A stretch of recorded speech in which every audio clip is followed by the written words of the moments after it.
U.S. President Donald Trump says he is strongly considering levying new sanctions and tariffs on Russia for its war against Ukraine. He's floating the possibility of applying new pressure on Moscow after the White House this week paused U.S. military aid and assistance to Kyiv. In a post on his Truth Social platform Friday, Trump said he is considering the action based on the fact that Russia is absolutely pounding Ukraine on the battlefield right now. Speaking with reporters, President Trump was asked if Vladimir Putin is taking advantage of the U.S. suspension of intelligence sharing. I actually think he's doing what anybody else would do. I think he wants to get it stopped and settled, and I think he's hitting them harder than he's been hitting them. And I think probably anybody in that position would be doing that right now. The sanctions threat came as Trump faces criticism for increasing pressure on Ukraine to reach a deal while downplaying or even denying Russia's responsibility for starting the war with its invasion 3 years ago. China Friday vowed to retaliate against what it called the Trump administration's arbitrary tariffs. More from VOA's Bill Gallo. Foreign Minister Wang Yi called U.S. tariffs arbitrary and irresponsible. Since returning to office, Trump has sharply raised tariffs on China, accusing Beijing of unfair trade practices and threatening U.S. industries. He's also pulled back from global institutions. Imagine if every country emphasized their own priority and believed in strength and status. The world would fall back into the law of the jungle. Although China has responded to Trump with its own tariffs, it appears to be careful not to escalate tensions with the U.S. leader it sees as unpredictable. Bill Gallo, VOA News, Seoul, South Korea. This is VOA News. Paris's transportation chaos is ending after an unexploded World War II bomb disposal operation. AP correspondent Charles de Ledesma reports. France's Transport Minister, Philippe Tabarot, says train services will gradually resume and roads will reopen. Tabarot adds the successful disposal operation had required the mobilization of 300 police officers. Earlier in the day, travellers had expressed their frustrations. Jonas Gabler from Germany was heading to London for a Saturday concert. They don't know if there will be any trains departing today, so they recommended to be sure to take a train, to book a train for tomorrow. I'm Charles de Ledesma. A war monitor says 2 days of clashes between Syrian security forces and gunmen loyal to former President Bashar al-Assad have left nearly 200 dead. The clashes along the coast are the worst since Assad was removed from power in early December by insurgent groups led by the Islamist group Hayat Tahrir al-Sham. On Friday, large numbers of Syrian troops under the new Islamist authorities were deployed to Latakia, where a curfew kept civilians off the streets. The Britain-based Syrian Observatory for Human Rights reports that the outskirts of coastal towns are still under the control of Assad loyalists, as is Assad's hometown of Kardaha in the mountains overlooking the coast. U.S. President Donald Trump says he sent a letter to Iran's supreme leader over the country's advancing nuclear program. AP Washington correspondent Sagar Meghani reports. Iran is enriching uranium at near weapons-grade levels. You can't let them have a nuclear weapon. So the president tells Fox News' Sunday Morning Futures with Maria Bartiromo he sent Tehran a letter. Saying, I hope you're going to negotiate,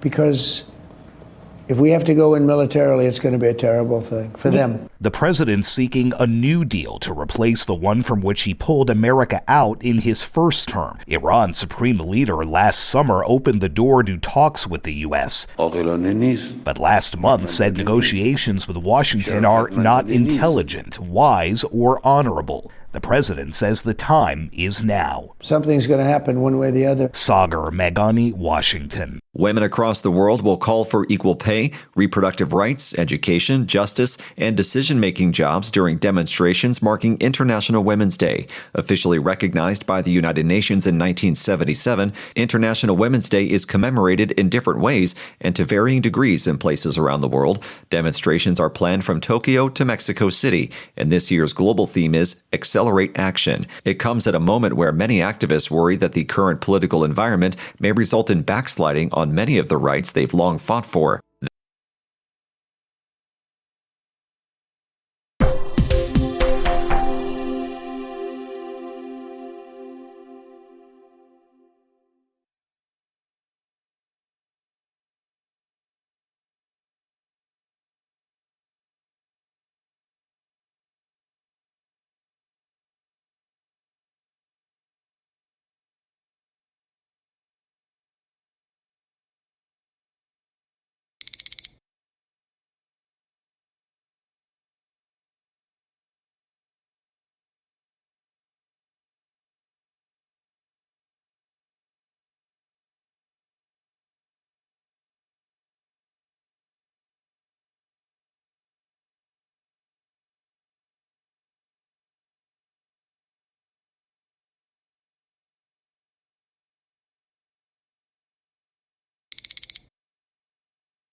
Thank you for watching.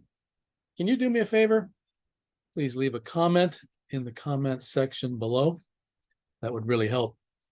Thank you, and see you again soon.